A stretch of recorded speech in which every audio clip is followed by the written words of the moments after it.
Hello and welcome to Let's Talk Tarot. If you're new to the channel, we are taking a voyage of discovery through the Major Arcana of the Tarot, looking at each card in turn in a kind of geeky, almost nerdy kind of way. We're looking at the symbols, the imagery and the meanings of each card in turn, and this is the fifth card, so we are looking at the Hierophant or the Pope card. So go make yourself a cup of tea, settle down and get ready as we explore the Hierophant.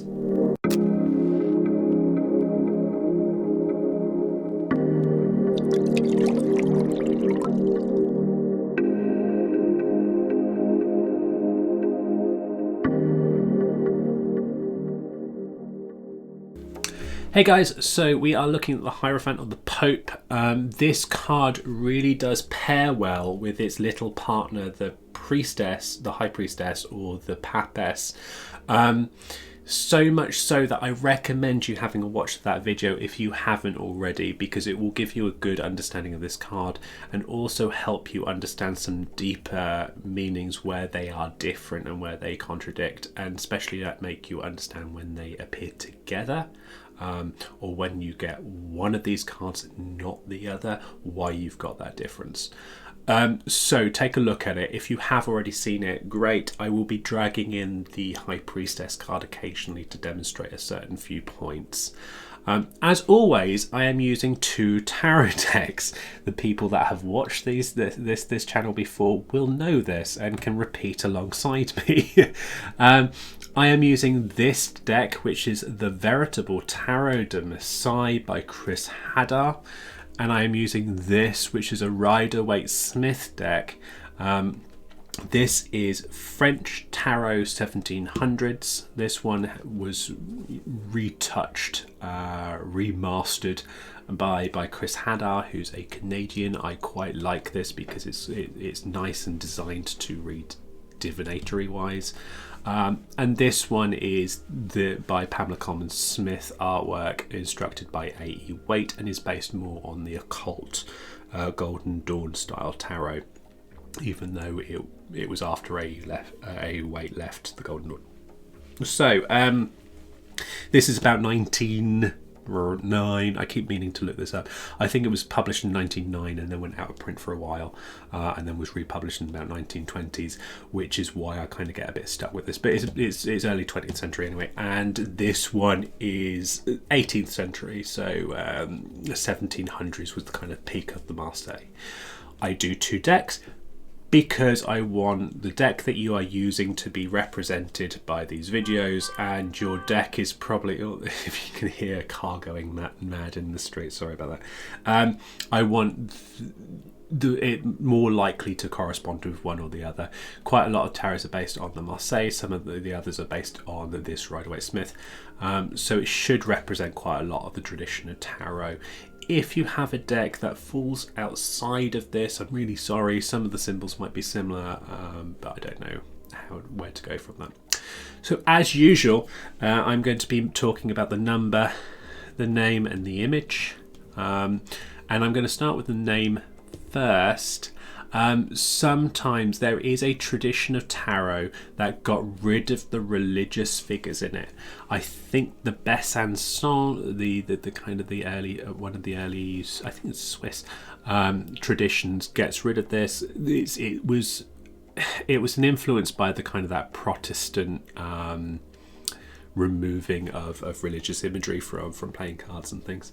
So you might have a card that is not the Hierophant or the Pope in the fifth position of the Major Arcana. I think they used Zeus or Jupiter, one of the two. I don't have a deck in that style. I've never read with a deck from that style, but I am aware of it. So you may have something that's replaced the religious iconography in your deck. If so, not a problem. It will have similar meanings. It's just represented differently, and look for the hidden symbols in that card and see how that can differ from this. All cards are slightly different. So that is talk and hit off the easiest thing, the name. So the name is obviously different. There's been a change here. The earlier cards are Le Pape, or the Pope. Sorry about my French pronunciation. And they've changed to the Hierophant. The Hierophant was changed to that in kind of the occult revival of the tarot, and I can't remember whether it was as early as the French occultists, but certainly by kind of later occultists they've changed to the Hierophant. The Hierophant is a Greek word, and it literally comes from hiero, which is like holy, higher, or sacred. Yeah, hiero. And I can't remember the Greek root word for phant. I think it's like phanios, something like that. And that means like to show, to present, to show is a good kind of thing. Phantasmos, yeah, phant. So this is about showing the sacred or presenting the sacred to the masses, to the congregation. Congregation is a good word. I'll come back to that in a bit. So this is about a religious person in a position where they are delivering sacred or religious truths or services. So marriage, and that's another good point, or Christians or baptisms, those kind of services, that packaged deal of Christianity or any organised religion. So the Hierophant is a religious person that is in the role of delivering the sacred to the masses. A.E. Waite talks about the Hierophant in relation to its earlier name, the Pope, in his pictorial Key to the Tarot, and he makes a mention that a Pope is an office of the Hierophant, is a possible office of the Hierophant. Yeah, so a Hierophant could be any religious person who translates the sacred into doctrine or theology, but the Pope is just one office that they can take, and here it's very clearly the Pope because of this cross that I'll get back to in a bit, and the papal tiara and the tails and the cross keys. We'll get back to those. So that is the name change, and that is the slight difference. Is this is kind of an office, this is a person. I don't really have any preference. I use the two interchangeably pretty much. Right, now the number 5 is a complex one, and I will probably talk about it in several different ways and in several different layers, and this might go on a little bit, so skip forward if you don't like the numerology section. I'm going to just look at this card whilst I'm doing it. So I said this in a previous video, but the odd numbers have a kind of instability about them. They have a sense of flux. If you are an I Ching person, you'll know that there are two different lines in a trigram, one that is in a changeable state and one that is in a fixed state. I hope I got that right. If you are a geomancer and you read figures like this, and I'll come back to this figure in a bit, some of them are in a fixed stable state, some of them are in an active or unstable state. 5 is that, so even numbers are in kind of more stable state, and then when you add an extra, there's a kind of a state of flux. So we talked about the 3 being growth. It's not good enough being just a 3, it wants to grow, it wants to move, it wants to adapt into the 4, and then there's a stability in the 4. And then when we move to 5, we have an instability. This is very prevalent in the Minor Arcana, and you'll see it quite represented. So the one that I can draw to mind instantly is the 5 of Cups, where some of them are knocked over. There is a state of flux, there is a state of movement, there is a state of instability. These are not cups that are upright. This can mean sorrow or loss, or don't cry over spilt milk. This is the 5 of Wands, and we're seeing that, or the Five of Staves, and we can see that instability, that conflict, that argument. Yeah. So there is a state of instability about this card. It's less so apparent in the Pope or the Hierophant, but it is there. If you are reading this card, especially if you're looking at how the numbers progress, one of the readings could be that there's something that's not quite settled. There's something that's imperfect. And that's the other point about the number 5. It can be perfect or imperfect. Let me take it back and talk about the number 4 moving from the number 5. So as we've got the 4, we've got the 4 elements, yeah? Going to the 5 is a state of unity. It's a state of perfection where the 4 elements are crowned by a 5th element.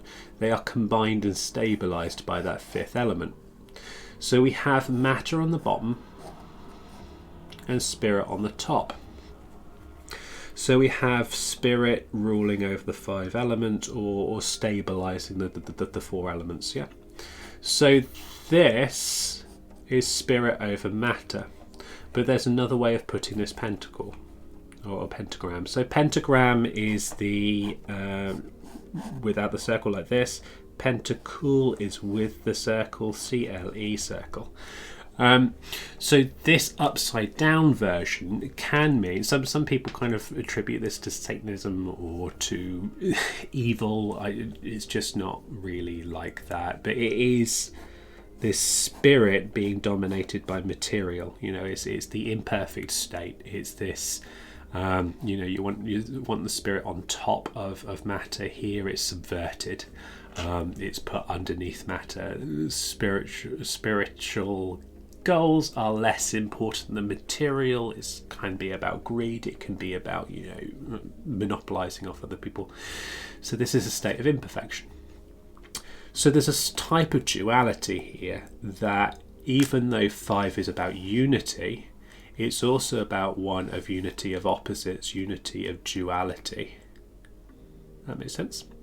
So in this card we see a sense of duality, and we can kind of see that in the 2 pillars and in the 2 followers. So we've got this, and also in the holiness, but the humanness of this person.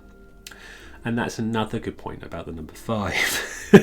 5 can represent a person or a body or a human being because of the 5 fingers, because of the head, 2 arms and 2 legs, because of the 5 toes.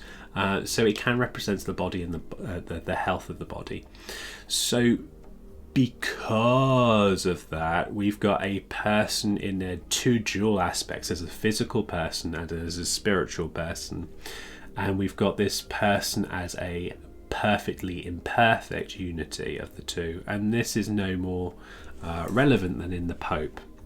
We've got a spiritual person, but they are a person. They've got the fallibility of a person in a spiritual office or a spiritual role. They are not spirit themselves. They are a person that's ministering with spiritual aims in a human body. So yeah, and this kind of links back to that kind of Christian esotericism, you know, where humans are imperfect because of the fall, and that everyone has original sin, including the Pope himself. So he's an imperfect person in a perfect role, and that there's a unity in that. So I've talked about them being unstable. I've talked about them having a duality process. I've talked about the pentacle and the 2 states, and I've talked about the human being and the human being's role in both physical and spiritual aims. The one other thing is there is a marriage meaning to this card because of the number 5. So I mentioned this, hinted at it in another video. I think I mentioned it in the 4 or the 3, I can't remember, they're all blurring into one now. But the Pythagorean numerology system sees the number 2 as the first even number, and number 3 is the first true odd number. They attribute those to 2 being female and 3 being male in the very traditional gender stereotype binary system that most of the ancient world were built on. So combined, they have a unity aspect as well. There is a union of opposites, and it's about marriage in this case. Like, it's a woman having finding unity with a man in a two-gendered binary relationship. I don't know what I'm saying, but a marriage. So it can mean a marriage, and that's quite cool because who performs the marriage? Well, a religious ceremonies person. And as I mentioned, this is about ceremonies. It's about religious doctrine and religious teachings and the congregation, the masses. So these things like christenings or baptisms or last rites or mass, those kind of things are very Hierophant. It's about organized religion, and it's about giving it to the layperson. And a marriage is kind of exactly that. And we've got 2 people here, which could be seen as a blessing on their marriage or a blessing of that. Cool. So I think I've made mention of everything I wanted to do on the number 5. It's quite a complex number, and it depends on which system of numerology you use. And some things are quite well represented in the Pope, and other bits aren't. So that should kind of hopefully consolidate some of that and help. So let us now take a look at the picture, which is one of my favourite bits. The imagery of of this tarot card, we have once again got the triregnum. I made mention of this in the popess card. This card doesn't have a triregnum; it's just a 2-level crown, but traditionally it sometimes has 3, and it's kind of like almost egg-shaped, ovum-shaped. Here we have 3 layers, and here we have 3 layers. So it's the triregnum. Once again, here we've got the tails, as they're known of on the papal crown or the papal tiara. They I think they call them cordae, which is from tails in Latin, or caudae. So we've got that. We've got these pillars. These pillars are not the same as in the High Priestess, and here we are referencing the High Priestess again. So you can see the difference very much so in the Rider-Waite-Smith deck. We have and cue childish giggles here. We have B and J, the black and white pillars, severity and mercy pillars of the Kabbalah, but also of the first Temple of Solomon, and we're talking about initiatory mysteries. We're talking about that kind of style of religion, that very esoteric religion. Here we've got very structural pillars that are very obviously about organization and about establishment and the establishment. We're talking about the physical church. We're not talking about an esoteric principle. We're not talking about mercy and severity. We're talking about the structure. You can see that these pillars can also mean law and liberty. Yeah, and the Pope sits between law and liberty, this ability to create law and the ability to give freedom, but also for people to follow those principles of the church. They have got a chance to follow the law or the dogma of the church, or disobey the dogma or the traditions of the church. So you can see them as law and liberty. The hand signal, I think, is probably best to jump to next. This is the sign of benediction in the church, sometimes known as the sign of esotericism. Mystically, it's been built up to symbolize the manifest and the unmanifest doctrine of Christianity, the shown and the hidden, the esoteric kind of parts of the doctrine of Christianity. Yeah, and it's used when they're doing like blessings on masses or on people. So the benediction literally means of blessings, roughly.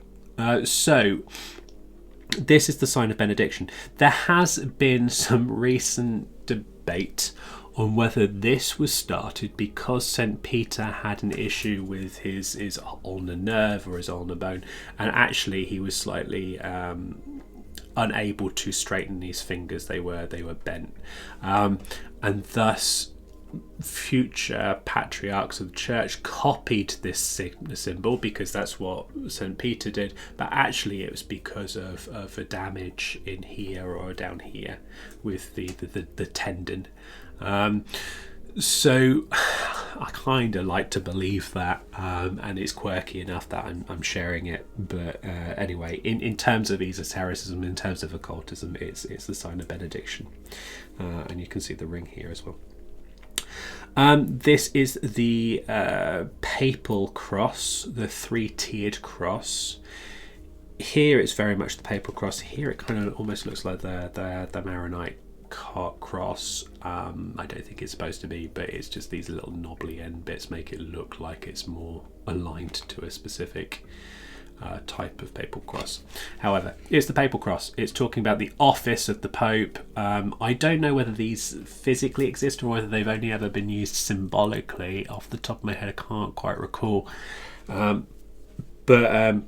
it's definitely a symbol of the papal office, this three-levelled crown, three-levelled cross, and the crown here. We have two followers here. This always makes me think of there's a Bible quote, and I can't quite place which book it's in. The more Christian amongst us, and I am not one, will be able to kind of put in the comments, it's so and so from this and this. There's something about where three gather together, there I am. Like it's talking about the congregation and the fact that when you've got at least three people, it's kind of almost a church, a religious congregation rather than just a pairing. So it makes me think of that really, but it's also kind of hinting at that duality principle. In the Rider-Waite-Smith, we have the crossed keys of St. Peter, and we have the holy slippers, which I love. But we've got the crossed keys of St. Peter. This is the keys to Christianity. This is keys to the religion. Good. So, anything else that I want to say? Oh, well, yeah, there is, isn't there? Because we've not done the way that the Pope is looking. So, this is looking forward. He is looking to what lies in the future. He is not referring to, his previous wisdom, his previous learning, or the past. He's very much looking slightly towards the future. It's a very gentle look towards the future, and it's a very direct look. So it's kind of a little bit active because of that direct looking. It's not so passive. It's not so reflective, but it's about moving the church forward, and it's about moving the church on. In the Pamela Coleman Smith, which I like to call as a shouty deck, we've got the typical Pamela Coleman Smith look, staring at the camera in a grumpy kind of face. Now we can kind of compare it to the very, very youthful, I think I made mention of this in another video, but the very, very youthful, scarily youthful High Priestess, the highest role of her religion, and she's only 21, and we've kind of got similar with the Hierophant, this direct look out at the person, and it's almost confrontational. It's very I know what I'm doing, I know what I'm saying. There's an authority about that look. So you can read that as authority. You can read that as dictating forth on ideas. Cool. So that's where they're looking. That's the pillars. That's the two congregation people. The keys in this one, the crosses in this one. I don't know whether I mentioned it, but you can see the differences in the colours with the High Priestess here. You can see that the blue cape is the red cape in the Pope now, and the red underneath is the blue underneath here. Cool. So let us do my favourite bit and uncover some hidden symbols in the Rider-Waite-Smith, the Marseille deck. So this, as always, is the Madney deck. Printed in about 1730s. It's the son of the father of the Madney.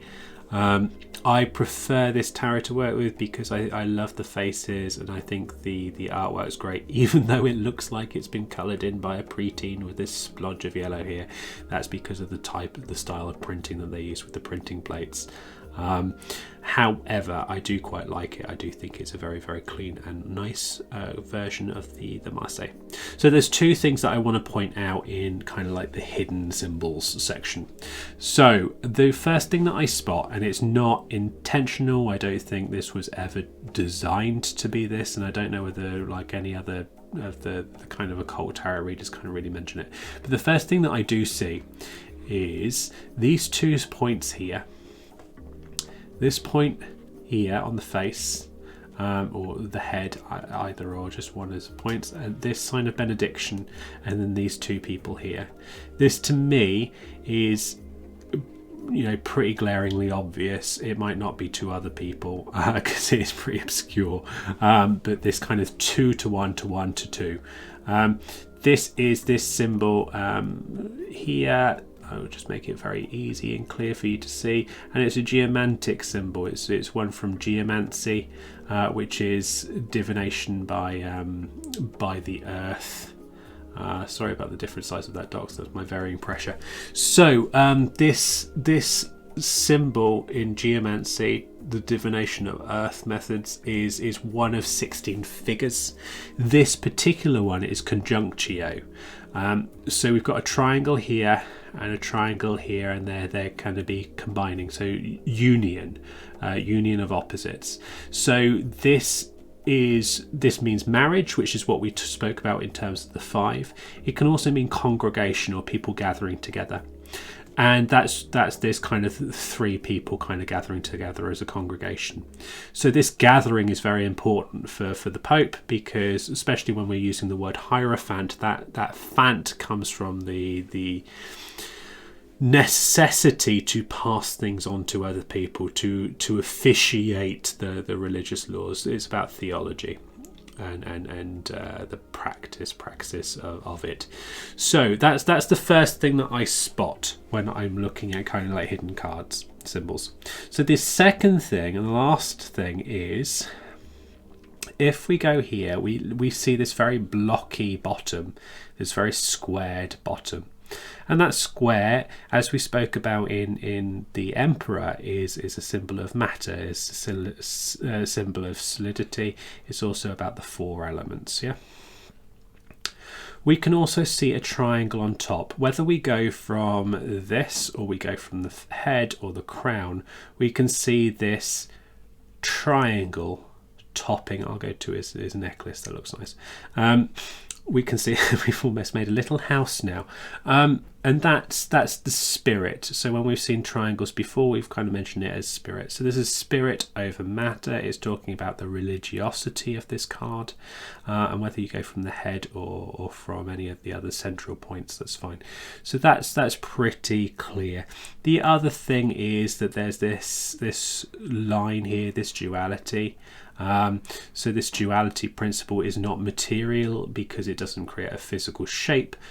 So it's about the spiritual. It's about this duality between law and liberty, that the spirit is conveying down to matter. So we've got a spiritual duality, or principle, I suppose.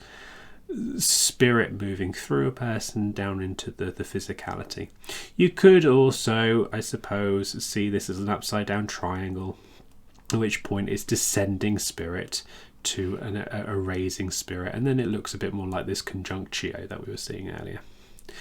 So those are the kind of two things that I see from there. There's not an awful lot. We do still have this, which is very similar to the Magician, if you remember, this kind of one arm down, one arm up, and then we can obviously see the same symbol in the Magician, but it's slightly less clear because there's no line of transmission. In the Magician, you might remember we've got the wand, and then we've got him trying to pocket a coin by the looks of things. So we've got this very clear line down. Here it's like here and here, but they don't tend to easily meet up. This is getting a bit confusing, so let me just take some lines off of this so it's just slightly easier to see. There you go, that's a little bit better.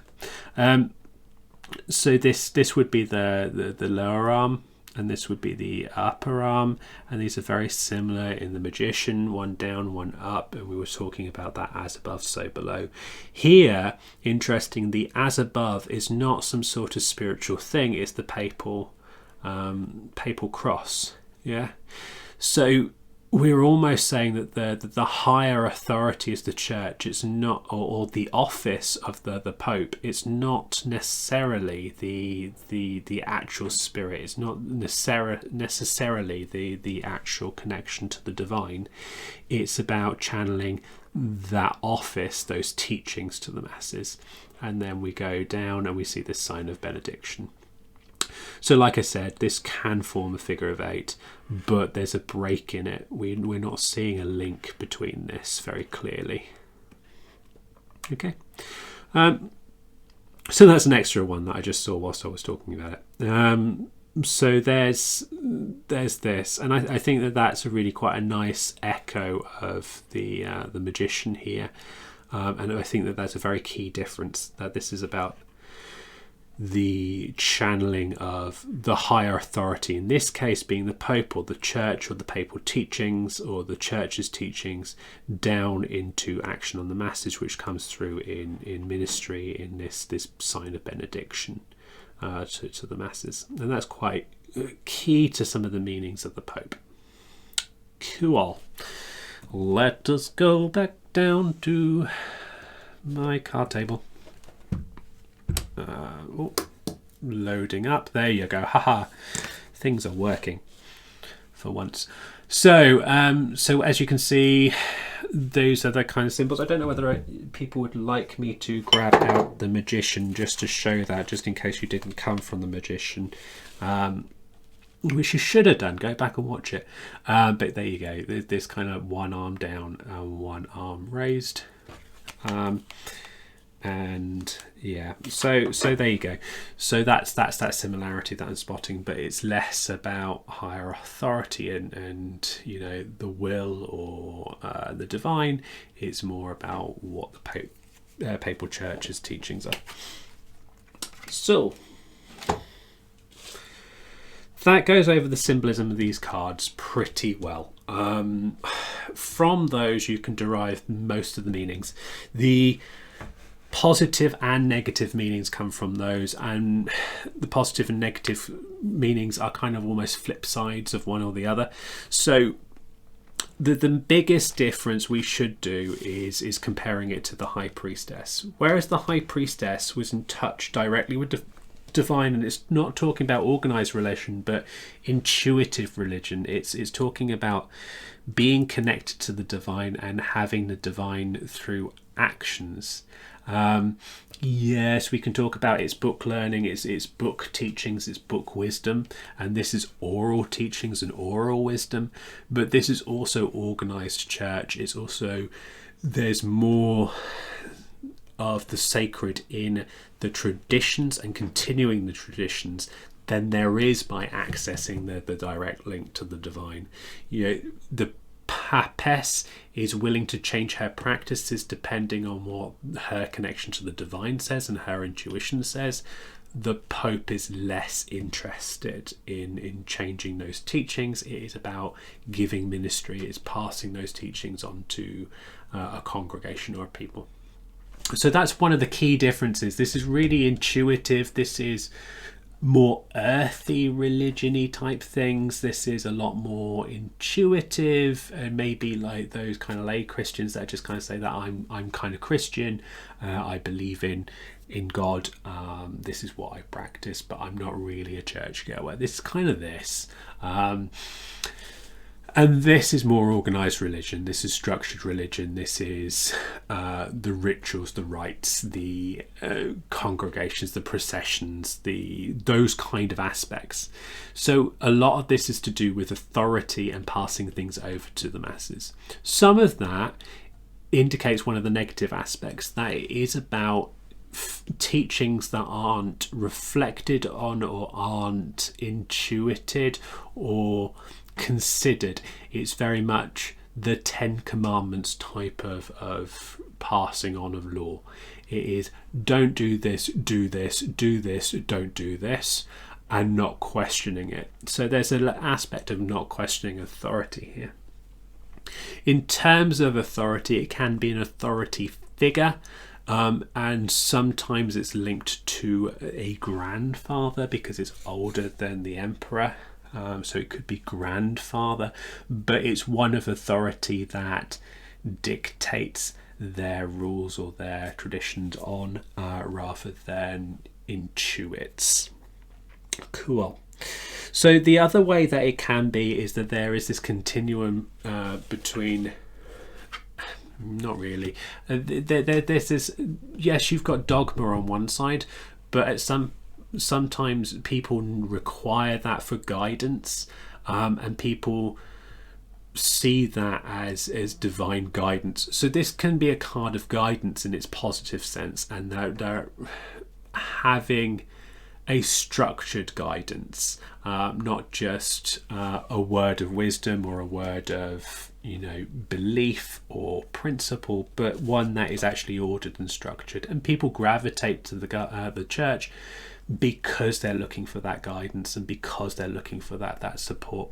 So that's one of the positive things. This card can be about guidance, giving guidance, receiving guidance, or guidance as an in itself. The other link is obviously we were talking about orthodox. So this can be orthodox religions. It can be things that are ordered and structured. So if we're looking at teachings or lessons, we're talking about like universities, where learning is structured. It's not about learning through apprenticeships. That would be kind of more like this, or even the magician. This is about structured and order. The other part of that is that, yes, that may seem negative, but that's also with learning within guidelines, and some people are better at learning with guidelines and in a structure than other people. And it really does depend on the context and where this card falls, whether it is that kind of negative connotation of following authority, listening to the man, or whether it's more about having wise guidance based on tradition, or having someone to guide you down that path, that kind of differential. That's about it. There's also like this conformance principle, and I think I've kind of hinted at that these people are technically conforming to a higher authority. They're not there to question, they are there to learn and then preach themselves eventually, probably. So there's this conformancy to these teachings. The 10 Commandments aren't there for debate. They're there to pass on and to practice in principle. So there is a level of conformity, but that, once again, there's always these flip sides. Yeah, we say conformity and it makes it feel like it's bad, but there's certain things where conformity is kind of helpful in our lives, which is the reason why it's a psychological principle. We want conformity when we go to a shop, especially in the pandemic. We expect people to enter sensibly, keep 2 meters apart or whatever, queue orderly for the till. We don't expect non-conformity to those understandings, especially as British. We love a queue. So there's certain areas where conformity, even though we use that nowadays as kind of some sort of bad word, especially because of Zimbardo's study of conformity to authority and those kind of psychological principles, but actually there's a necessity to conform that is important and useful. And yeah, I'm a free spirit, but at the same time, I want to see conformance to certain understandings, because that is society. That is how society works and functions, is if we conform to certain rules. And the conformance to those rules is law and liberty, which is the two pillars of the Hierophant or the Pope. Right, rant over about conformity. So some of the words that I use you may interpret as a negative, but try and see the positive side of some of those things as well, because it will kind of really help you out in the readings. Cool. So I think that goes over everything about these cards. I have spoken about the Rider-Waite and the Marseille. I've talked about the number ad nauseum, lots of different aspects. I have looked at the name and the reason why the name changed. I have spoken about the obvious symbols in the tarot, but also I've looked at some hidden symbols here with the shapes and the geomantic principles. So I think that should have helped. I've talked about the meanings quite a bit and how it can be applied to certain situations. So I think that sets you up for a good way of reading this card. So if you haven't already, please go and check out the High Priestess and see how they do differ, and also see how they are similar in some ways, and how they are that kind of cosmic pair in that first septenary. And if you haven't already, please like and subscribe to my channel. It really helps. And any questions you have, put below in the comments. I am checking them quite regularly, so I will answer you. And if there's nothing else, I will put a handout of this, of the kind of brief points as kind of like a cheat sheet. They go up on Patreon, so go and check out my Patreon, consider supporting me, and then you get some free stuff like handouts, like some extended videos, some extra content, some more advanced content, and all the good stuff. So thank you so much for watching this, and I hope to see you soon on the next card as we look at the Lovers. It's not to hand, it is on hand, there you go. So the next video will be the Lovers, and deep diving into this card. Thank you very much, take care, bye.